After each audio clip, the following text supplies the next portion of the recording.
as we get closer to Visitor Day, we have some handouts. We asked everybody to try to get your sphere of influence prepared. Does everybody have a chance to at least get it started?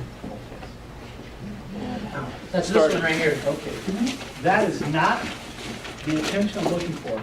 Has everybody started at least? I have. Okay, thank you. Okay, I mean, really good educational moment. I mean, Anthony talked about, having visible meetings with people. Andrew. I'm sorry, did I say Anthony? Anthony did it. Andrew was really rather apropos. I've been cold list. So, with that, just to belabor that point, because it's worth belaboring, is to go out and now look at those spheres of influence and contacts. And I think that with Anthony's permission, we should have a problem getting people affiliated in that subcontractor category. Is that correct? Absolutely, that's a fantastic deal. Plumber, all the people that go along with the general contractor are people. That's awesome. So you just want to keep working on the sphere of influence list. You have your list of the categories we're looking for, and think in your book of business, whether you use Outlook, I use App, people use different databases, but think about the business contacts, separate it out. So here's my business affiliates, and here's my personal affiliates. Where am I most apt to find somebody within maybe a 15-mile radius who we know is talkative, who talks to a lot of people, who is a hairdresser, is in a salon? It's probably going to be on my personal side. Okay, I don't talk to my business clients about hairdressing, but I do with my friends and my family and people that I go to church with. Hey, your hair looks great today. These are the people you want to reach out and go that extra step. Say, hey, who did your hair? Looks great. The perm's wonderful. Whatever. And actually, that's the way to break the ice and find out. Hey, maybe this person's not, if they're not in Lakewood, but they're within 15, 20 miles. They could be a good opportunity for Visitor Day in a hairdressing category. We know a very quality. So, think in terms of the business contacts, the personal. When you're in your affairs, you're doing your various civic groups and church groups and all these different things are involved. This is a time to really have your thinking cap on to reach out or ask them. You're not a hairdresser. Who do you go for your hair? Just start broaching that subject. Use LinkedIn. LinkedIn's a really great way to meet people. But more importantly, we handed out a sheet with our top 10 on it. And everybody has it. I think it was emailed out as well. We will re-email that sheet. And then you can, the top 10 is more specifically for the chapter. The top 10 categories that we want to attract in the chapter. The Your Contact Sphere sheet, last week I said I want everybody to get it into me by this week. The only reason I said that was so that you would work on it. This is for you. This is for you so that when you are inviting people, you're inviting your own power partners to Visitors Day. So for instance, I went through here in my contact sphere and I filled out top 10 categories that work well with me. A couple of those categories are already in the chapter, like a commercial insurance agent, we have Brian Kelly, and a business attorney. I assume we're going to get Warren into the chapter, so I'm not going to step on his toes because he did submit an application. But other than that, I want to see a business coach, a real estate attorney, HR company, a property manager, commercial, a business broker, a franchise sales person, somebody that does commercial mortgage, and a commercial appraiser. Those are all categories that aren't in here, and I'm going to invite 5 of each of those categories, because there's 8 of them, and there I'll have my 40 people that I personally will be inviting. I may go to the top 10 list as well, and see if there's a couple more in there. But what's really important is how I approach those people. And I'll get to that in one quick second. Okay. So last night I emailed to the entire chapter the handouts that we handed out yesterday, last week rather, I'm sorry. And that's this sheet, or this 3 pages rather, and then Joe also handed out a sheet that talked about how to invite people. So those handouts were emailed yesterday. One is titled How to Invite, and the other is titled Who to Invite. And that this is who to invite. Joe handed out how to invite. I also put together a schedule so that you guys have a good idea of what to expect moving forward. It culminates, May 21st is Visitors Day. I know, Brian, this is something new to you.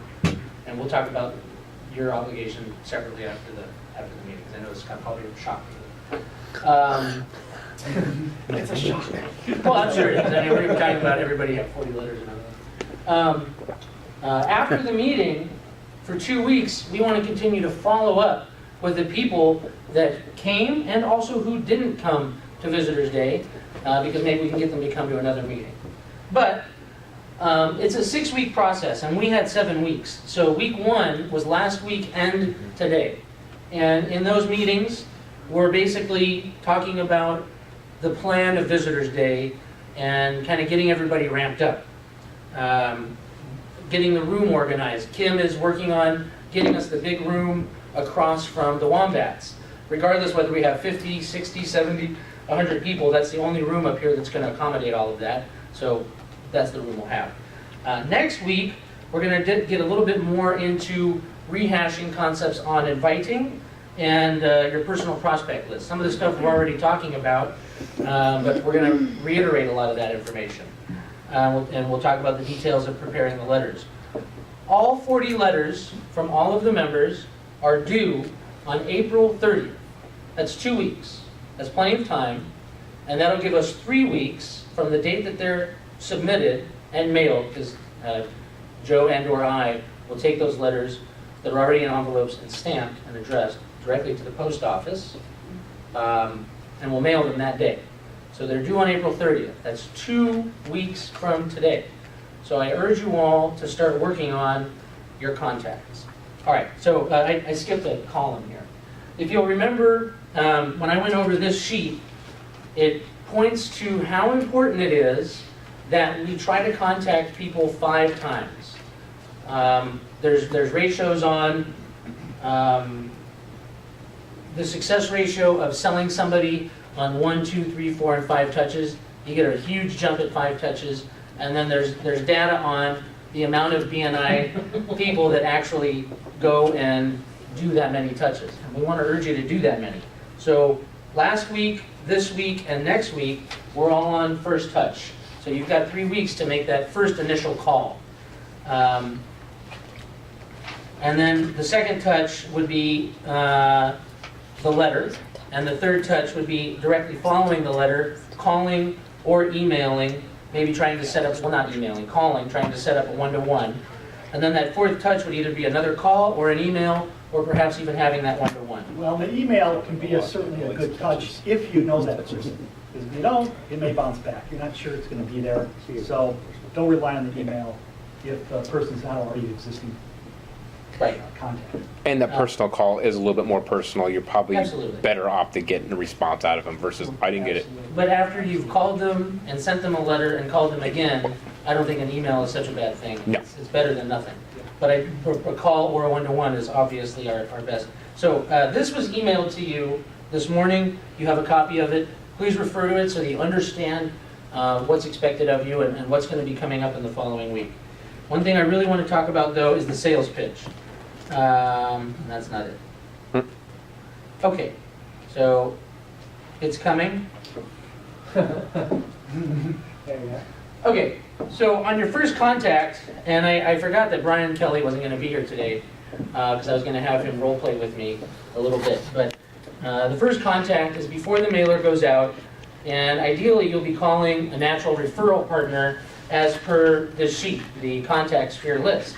And when you're calling that person, if it really is truly a referral partner for you, it should be a very simple call. Hi, this is Jason. I'm looking to network with a real estate attorney and I'd like to send you some business. Oh, great, yeah, I work really well with commercial real estate agents. Oh, that's fantastic. Do you do a lot of networking? Oh, not really. Well, I belong to this group and we're looking for a real estate attorney. We passed like $600,000 in business last year. Would you be interested in meeting with me? Yeah, sure, that'd be great. You know, I don't know if that's exactly how the conversation would go, but, you know, that concept is really easy. You know, if I were to call a plumber, it wouldn't be as natural for me. It might, because there are times when I have tenants that need to do a plumbing tenant improvement, but I generally call Anthony for that, and then he uses his plumbers. And Anthony, it would be great to call the plumbers. Regardless, this is your preliminary effort to basically confirm the contact information that you found online or that you've gotten from a referral If you've asked somebody, hey, I'm looking for a real estate attorney, and they say, oh, here's Joe Schmo, call him at 555-1212. You want to call them, confirm their contact information, and I think this is very important to use this kind of verbiage. To get their approval to send them a one-time mailer for our small, intimate, invite-only networking group. Those are the kind of things, in my opinion, that'll get people really excited about perhaps coming. It's not just some room that's filled with a bunch of MLMs and 50 people that do what they do. It's an invite-only, it's an intimate room, and we pass Being a lot of highly money. selective in Correct. the process. You want to highlight our urgency to fill their category. You want to highlight perhaps our 3-year thank you for closed business. I think it sounds a lot better to say, you know, in the last 3 years, we've got 20 members in this group and we've passed $1.5 million in business. Do you want to be a part of that? Or in the last month, and we'll get some numbers from Gene. In the last month, we've passed $200,000 or 50, whatever it is. Highlight some of the thank you for closed business. And also, one of the things that they talked about a lot in the Visitors Day training was to say, all your questions will be answered at the event. And that is to say, the questions that people start asking about B&I that are generally answered at the visitor orientation, which would be going on right now, those are the questions that we want to say, all those questions will be answered. How much does it cost? What's my time commitment? You know, et cetera, et cetera, et cetera. Those are questions that will be answered at the event. Again, our thank you for closed business is so much money. We're looking to fill your category. I'm going to send you a letter and I'll follow up with you with a call afterwards. Go for it. Can I just step in here? Yeah. Please. Just to give you a heads up, you're not there to sell people. You're there just to bring them, just to invite them up, just to show them what you want. You're not there to say, and it costs us, and you don't give them the details. They don't need to, they won't know. Yeah. They don't need to know. They're not going to be like clamoring on it. Just be yourselves and then just invite. Just invite. It doesn't even matter if you know them or not. Right, you can make a cold call. Go for it. I agree with Opal. We just went through this in our chapter, and the message to us was, let the process work behind the scenes once they go Yeah. through the meeting after, you know, you dismiss the visitors. Yep. That's the time that they'll address that. Just always talk about the positive and, you know, stress there's a room full of people that want to give you business. Yeah, exactly. No brainer. It brought me in, so. We're trying to fill your category. Yeah. You sell well with somebody. Those are all great selling points, and it makes it easier for us to make those calls and send those letters. So that's the first contact. The second contact then is the letter we're going to send out. I'm trying to get a copy of it so I can get it out to you guys, and I haven't been able to get it We'll yet. have it for next week. We'll have it. I'll email it out very, very soon. The third contact would be another call. This is a post-mailer follow-up to, A, confirm receipt of the mailer. You want to make sure they got it. That's a great reason to follow up with somebody when you send them something. You also want to gain an RSVP for the lunch. And you want to use the kind of verbiage that I've got up here. And I emailed this out to everybody this morning as well, along with the schedule. But Including the one thing, I mean, the verbiage itself? yeah, everything that you see here, I emailed out. Hey, we need to reserve a seat because our seating is limited. We only have room for 100 people, and we're inviting like 700, 800 people. So if you want a seat, I need to know as soon as possible because we've been having a really strong RSVP to the event. And Opal, I don't know if you've seen this before, but I had an idea, and I'd love your input, to do a prepay concept where it's $15 before and $20 at the door. Has that occurred before at Visitors Day? Some have used it and some have not. It depends on where location that you're going to be having it at. So some places will say, we need it up front, and then some will, like here, I don't think you need it here, right? No, we don't, but one thing I But it noticed, secures the seat. yes, because I see a lot where people get an RSVP for Visitors Day, and then they have a low show rate from their RSVP list. And I think that getting their money up front really helps ensure that. So anyways, then you let them know, you reiterate what's on the flyer. Hey, it's $15 prepay or by X date, $20 after that date or at the door, whatever we decide. Either way, it's important to let them know that the RSVP is so that we can save their seat and order them food. Also very important, so that they know when they're RSVPing, they're going to have a seat with their name on it, and there's going to be food and somebody paying for it. So that'll create more of an impetus and a reason for them to come and show up. It's really easy to say, yeah, I'll be there. I could say that to anybody and then have a gazillion reasons, whether they're true or not, to not show up. And we want to get through those, we want to get past those hurdles before they even come up. And again, all your questions will be answered at the event. You want to highlight locking out the competition, highlight thank you for closed business again, highlight the intimacy of our networking model, i.e. invite only, and maybe then ask for a one-to-one meeting again.